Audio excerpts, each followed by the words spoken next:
Hello, this is Dr. Steele. Today I want to talk to you about longevity.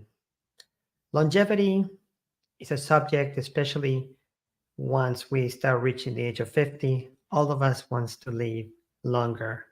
We want to stay younger for longer.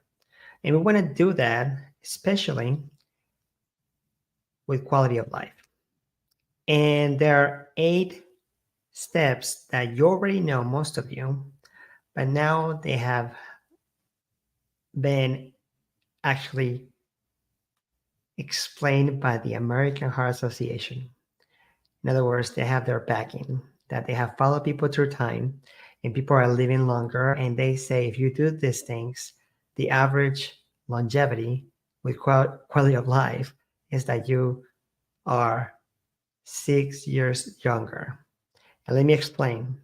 There is a difference between chronological age and physiological age. So as we get older, we need to not only live, but the way you feel, the way your body responds could be different. There are people that look younger than they are, and there are people that look older than they are. So we need to follow these 8 steps to be able to live longer, younger, for longer. So one of them is eat a healthy diet. And everybody knows that already. Eat things that are more natural, things that you can dig out of the ground, things that you can get from a tree, and avoid eating a lot of excessive animal protein.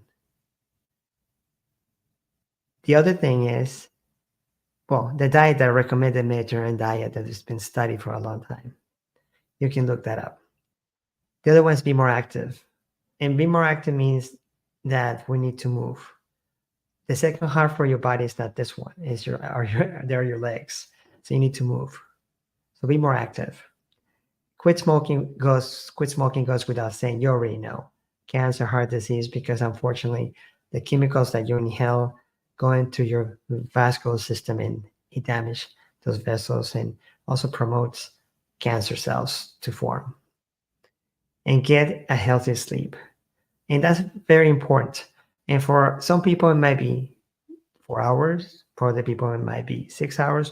For other people, it might be 8 hours. The average is 7 to 8 hours. But get to sleep because remember, during the day, the body is breaking down and is per se during itself because we're eating, drinking, whatever. And during the night, we're repairing our bodies and we're cleaning our bodies. Our body's doing that, of course. And then, of course, the next step is maintain a healthy weight. I mean, as we get older, we can be a little bit overweight, but never obese, and we should never be underweight. So we need to be almost in our ideal weight most of the time. And of course, things that you already heard, control your cholesterol. Cholesterol after a certain age, we start getting more cholesterol issues because as we age, we start losing some internal structures and some internal juices. So it's important to talk to your doctor, your provider, to make sure your cholesterol is under control. But even though it's under control, you also need to avoid things that are very fattening, fried food, a lot of things that have a lot of fat in them, because you may have a good cholesterol, but if you're eating the wrong cholesterol all the time, it's not going to serve you. And of course, watch your blood sugar and hence diabetes, right?